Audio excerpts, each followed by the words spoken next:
এমন শিক্ষা ব্যবস্থা চালু করব ইনশাআল্লাহ, যে শিক্ষা ব্যবস্থায় আমার সন্তান হাফেজও হবে, ডক্টরও হবে, আমার সন্তান আলেমও হবে, মুফতিও হবে, পাইলটও হবে, আমার সন্তান আর্মি অফিসারও হবে, আমার সন্তান হাফেজও হবে, সে মুফতিও হতে পারবে, আমার সন্তান ইমামতি করার যোগ্যতা অর্জন করবে, পাশাপাশি রাজনীতিও বুঝবে, অর্থনীতিও বুঝবে।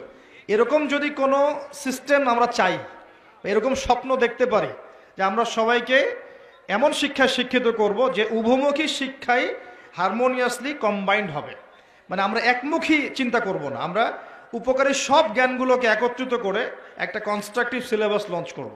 যে এমন চিন্তা থাকতো বা থাকে উপর থেকে, তাহলে তো আমাদের ভাবার কোনো প্রয়োজনই নাই।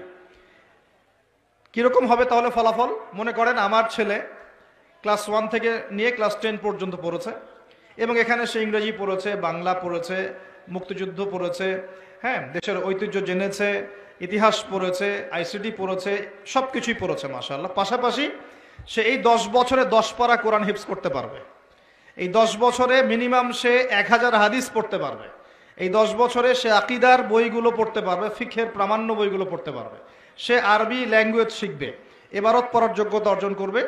ফিউচার যখন বড় লেভেলে সে যাবে, তখন সে তার লাইফটাকে ভাগ করে নিবে ঠিকই, কিন্তু ইসলামের ভিত্তির জ্ঞানটা তার মধ্যে থেকে যাবে। আমি মনে বুঝাতে পারছি না? সলভ কিভাবে করতে পারেন? উপর লেভেল থেকে হলে তো কোনো কথাই নাই, যদি সদুদ্যোগ থাকে। কিরকম সদুদ্যোগ? আমি একটা পরামর্শ দিচ্ছি যে আমরা আমাদের বাচ্চাদেরকে বাংলা শেখাবো, আরবি শেখাবো, ম্যাথ শেখাবো, সবই শেখাবো ফ্রম ডে 1, প্লে গ্রুপ থেকে শুরু করে, কিন্তু একই সাথে আমরা কোরআন শেখাবো, একই সাথে আমরা নবী সাল্লাল্লাহু আলাইহি ওয়াসাল্লামের সুন্নত শেখাবো, একই সাথে আমরা নামাজ শেখাবো, ইসলামিক নীতি নৈতিকতা শেখাবো, আমরা দেশপ্রেম শেখাবো, আমরা কালচার শেখাবো, কিভাবে সভ্য হতে হয় শেখাবো, কিভাবে ভালো করে কথা বলতে হয় শেখাবো, কিভাবে সামাজিক হতে হয় শেখাবো, কিভাবে শরীর চর্চা করতে হয় শেখাবো, কিভাবে ভালো খেতে হয় শেখাবো। ওকে ছোটবেলা থেকে গড়া সম্ভব কিনা? এটা কি পসিবল না ইম্পসিবল? এই স্বপ্নটা দেখা কি যৌক্তিক না অযৌক্তিক? এই স্বপ্নটাকে বাস্তবায়ন করা সম্ভব না অসম্ভব? কি মনে হয় আপনাদের? 1 বছরের মধ্যে সম্ভব, অনলি 1 বছরের মধ্যে, 1 বছরের মধ্যে এরকম সিস্টেম লঞ্চ করা সম্ভব ইনশাআল্লাহ তাআলা।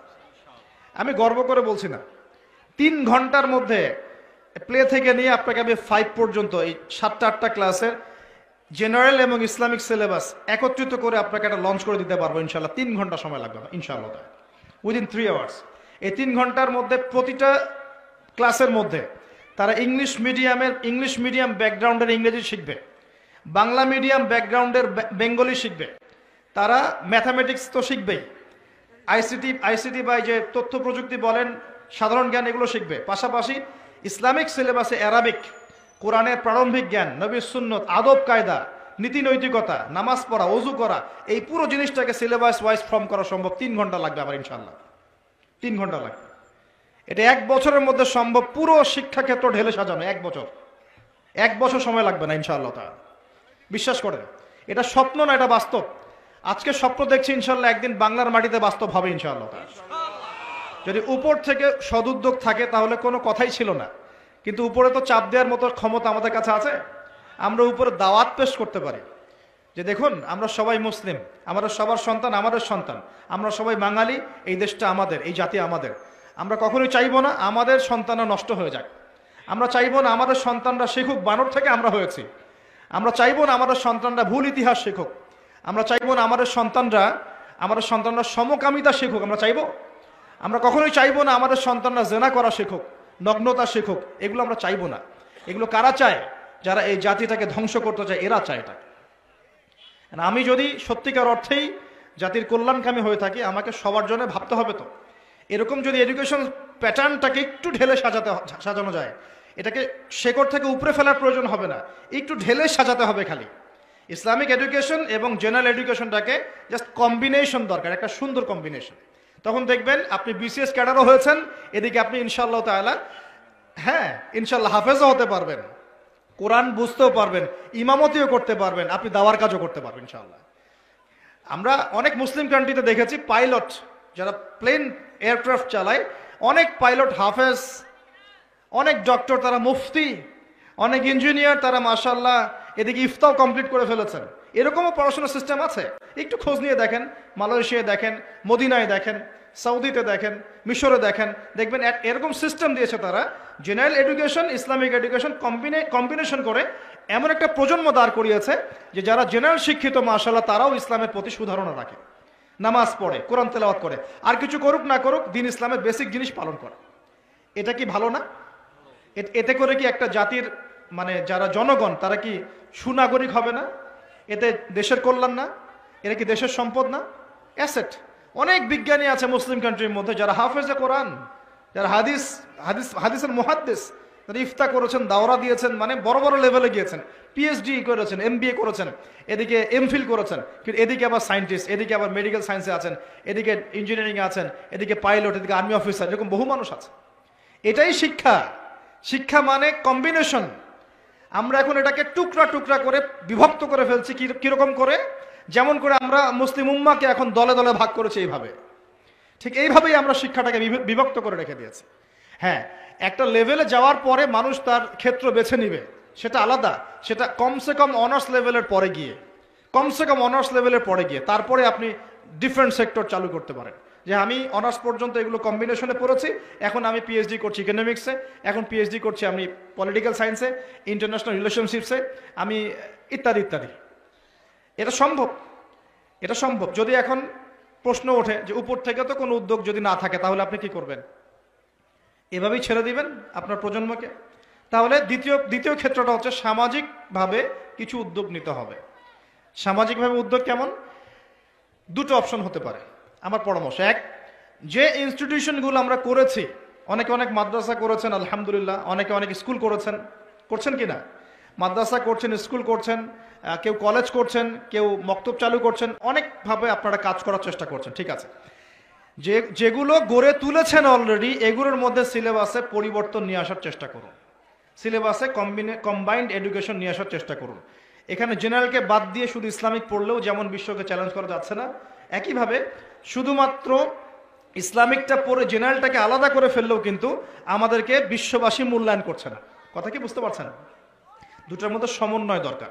আর এই সমন্বয় করলে আমরা কিন্তু ফাসেক হয়ে যাব না।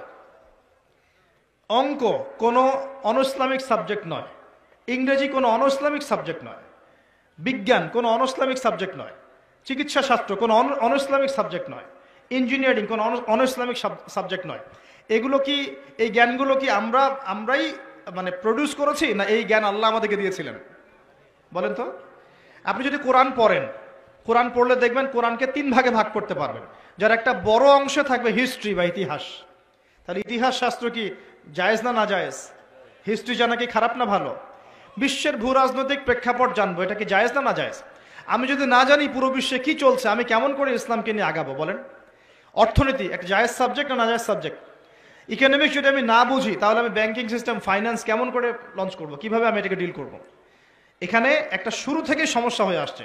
আমরা দুটোকে একত্রিত করতে ব্যর্থ হয়েছি। তাহলে যে প্রতিষ্ঠানগুলো আছে এগুলোকে যদি আমরা একটু সিলেবাসে কিছুটা পরিবর্তন আনার চেষ্টা করি, আমার মনে হয় আগামী 5 থেকে 10 বছরের মধ্যে আপনি একটা প্রজন্ম তৈরি করতে পারবেন যারা বলবে না যে বানর থেকে আমি হয়েছি, যারা বলবে আমরা আল্লাহ থেকে হয়েছি ইনশাআল্লাহ, আমরা আল্লাহ থেকে এসেছি, আল্লাহ ফিরে যাবো ইনশাআল্লাহ, আল্লাহ আমাদেরকে সৃষ্টি করেছেন, আমরা তার কাছেই ফিরে যাবো ইনশাআল্লাহ। ইন্না লিল্লাহ ওয়া ইন্না ইলাইহি রাজিউন। তারা যত বড় সেকশনেই যাক না কেন, তারা কোরআন সুন্নাহর জ্ঞান ভিতরে লালন করবে, আমল করবে, সুনাগরিক হবে ইনশাআল্লাহ।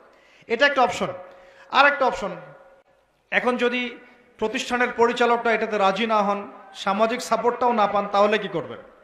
তাহলে অপশন হচ্ছে যারা সামর্থ্যবান, শোনেন, যারা সামর্থ্যবান, যাদের যোগ্যতা আছে, যারা বিষয়গুলো বোঝেন, ভাবেন এবং যারা চান না যে আমাদের প্রজন্মগুলো ধ্বংস হয়ে যাক, নতুন নতুন শিক্ষা প্রতিষ্ঠান গড়ে তোলেন, নতুন নতুন মাদ্রাসা গড়ে তোলেন, নতুন নতুন স্কুল গড়ে তোলেন, নতুন নতুন কলেজ গড়ে তোলেন, এমন কিছু করেন নতুন গড়ে তোলার পরে এগুলোর মধ্যে আপনি কম্বাইন্ড এডুকেশন চালু করে দেন।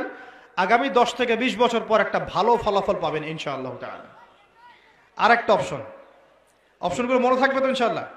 উপর লেভেল থেকে যদি হয় আলহামদুলিল্লাহ, আমরা সুন্দর করে সহযোগিতা করতে পারবো, কারণ আমরা সহযোগিতাই করতে চাই যদি আমাদেরকে মূল্যায়ন করা হয়। ওই যে বললাম 1 বছর লাগবে আমার ইনশাআল্লাহ। ওই যে ইউসুফ আলাইহিস সালাম বলেছিলেন না, 7টা জীর্ণশীর্ণ গাভীকে, 7টা জীর্ণশীর্ণ গাভী খেয়ে ফেলছে, বড় বড় গাভীকে দুর্ভিক্ষের স্বপ্ন দেখলেন, তখন ইউসুফ আলাইহিস সালাম বলেছিলেন যে আমি হচ্ছি এই বিষয়টা সম্পর্কে দক্ষ এবং এই বিষয়ের জ্ঞান আমার কাছে আছে, আমি বিশ্বস্ত, তিনি বলেছিলেন, মনে আছে? তখন ইউসুফ আলাইহিস সালামকে মিশরের যিনি আজিজ তিনি তার পাশে এসে বসিয়ে বলেছেন যে এই খাদ্য মন্ত্রণালয় তোমার হাতে তুলে দিলাম, তুমি এখন দুর্ভিক্ষ সামলাও। ইউসুফ আলাইহিস সালাম এমন ট্যাকটিক অ্যাপ্লাই করলেন যে মিশরের লক্ষ লক্ষ মানুষ আসন্ন মৃত্যুর হাত থেকে বেঁচে গেল, আলহামদুলিল্লাহ। তার কাছে এই জ্ঞানটা ছিল। এখন আমরাও এইভাবে বলতে পারবো যে যদি মূল্যায়ন করা হয় 1 বছর লাগবে না ইনশাআল্লাহ, পুরো প্লে থেকে নিয়ে 10 পর্যন্ত, এইচএসসি পর্যন্ত পুরো সিলেবাসটাকে আমরা ইসলামাইজড করে, জেনারেল এবং ইসলামিক শিক্ষার সমন্বয় করে পুরো জাতিকে পরিবর্তন করে মিশন হাতে নিতে পারবো ইনশাআল্লাহ তাআলা। এন্ড মূল্যায়ন করবে কি করবে না আল্লাহু আ'লাম। আর আল্লাহ পাক তো ক্ষমতার মালিক কে? কালকে যে জেলখানায় ইউসুফ, তার পরের দিন সে মিশরের ওই যে পার্লামেন্টে, মনে আছে? গতকাল জেলখানায় ইউসুফ আলাইহিস সালাম, তার পরের দিন কোথায়? পার্লামেন্টে। ক্ষমতা দেওয়ার মালিককে, ইজ্জত দেওয়ার মালিককে, সম্মান দেওয়ার মালিককে? এগুলো আল্লাহর হাতে। আল্লাহ পাক চাইলে ওরকম যোগ্য মানুষকে উপরে নিয়ে যেতে পারেন ইনশাআল্লাহ তাআলা। আল্লাহ পাক পারেন না? সবই পারেন। কুলিল্লাহুম্মা মালিকাল মুলক, আল্লাহ পাক হচ্ছেন রাজত্বের মালিক। তুতিল মুলকা মান তাশা, আল্লাহ পাক যাকে ইচ্ছা রাজত্ব দেন। কে রাজত্ব দেন? আল্লাহ পাক। ক্ষমতা কে দেন? আল্লাহ। ওয়া তানজিউল মুলকা মিম্মান তাশা, আল্লাহ পাক যার থেকে ইচ্ছা ক্ষমতা কি করেন? কেড়েও নেন। কে এটার মালিক? আল্লাহ। আল্লাহ পাক ন্যায়পরায়ণদেরকে আমাদের উপরে রাখুন, আমরা দোয়া করি।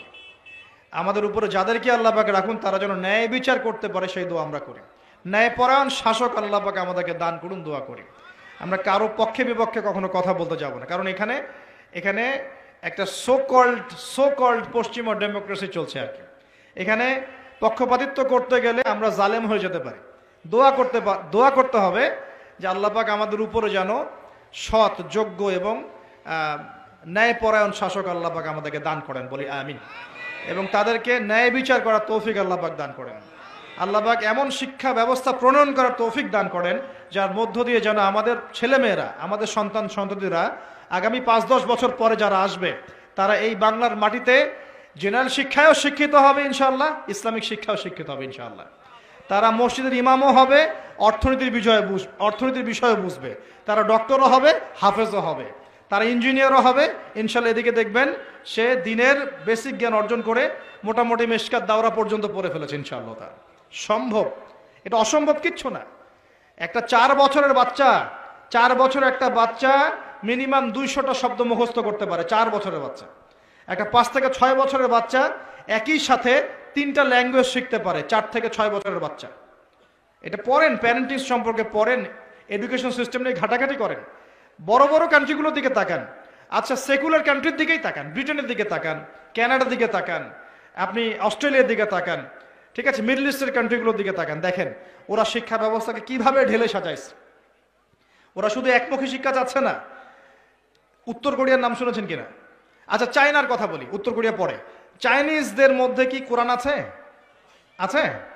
তাহলে সারা বিশ্বের ব্যবসা এবং টেকনোলজি, প্রযুক্তি, হ্যাঁ, এই যে ইলেকট্রনিক ডিভাইসগুলো সবকিছু ওদের নিয়ন্ত্রণে কেমন করে? পরিশ্রম। কারণটা কি? পরিশ্রম, জ্ঞান, ওই সেকশনে তারা যোগ্যতা অর্জন করেছে। এখন যদি চায়নার মানুষরা, আল্লাহ কবুল করে, যদি চায়নার মানুষরা দেখা যায় যে আগামী 10-20 বছর পর এরা বেশিরভাগই মুসলিম হয়ে গেল, কথার কথা, তাহলে ওদের ওই জ্ঞানটা, বৈষয়িক সেই জ্ঞানটা আর ইসলামিক এই ঈমান যখন একত্রিত হবে, ওরা শক্তিশালী হবে না? ওরা কিন্তু তখন বেশি শক্তিশালী হবে। কথা কি বুঝতে পারছেন? মনে করেন উত্তর কোরিয়া, ওরা এখন খালি পারমাণবিক মিসাইল বানায়, খেয়াল করছেন কি? ওটা দিয়ে আমেরিকাকে ভয় দেখায়। তো আল্লাহ যদি কবুল করেন, ওরা যদি বেশিরভাগ মানুষ আগামী 20 বছর পর মুসলিম হয়ে যায়, ওরা শক্তিশালী হবে না আমরা? এটা বুঝতে হবে যে মানুষের জ্ঞানকে অবমূল্যায়ন করা যাবে না। ওই জ্ঞান ঠিক আছে, এর মধ্যে ইসলামিক জ্ঞানটাকে ইনজেক্ট করলে একটা ভালো প্রজন্ম আপনি তৈরি করতে পারবেন ইনশাআল্লাহ। এটাই আমাদের উদ্দেশ্য, এটাই আজকের কথা বলার মূল উদ্দেশ্য। আল্লাহ পাক আমাদেরকে বোঝার তৌফিক দান করুন। ইসলামিক জ্ঞানটাকে সর্ব জায়গায়, সর্বমহলে ইনজেক্ট করার চেষ্টা করতে হবে। আল্লাহ পাক আমাদের সবাইকে এই কথাগুলো বোঝার তৌফিক দান করুন। এবং এতে কোনো ক্ষতি নাই, এতে আমাদের লাভ, আমাদের পরিবারের লাভ, আমাদের সন্তানদের লাভ, এবং পরের প্রজন্ম যেটা আসবে ওরা আমাদের জন্য দোয়া করবে ইনশাআল্লাহ। বলবে যে আল্লাহর সৌভাগ্য যে আমরা আমাদের উপরে এমন মানুষদেরকে পেয়েছিলাম যারা ইসলামকে ধ্বংস করে নাই, ইসলামের বিজয়ে অগ্রণী ভূমিকা পালন করেছে। আলহামদুলিল্লাহ।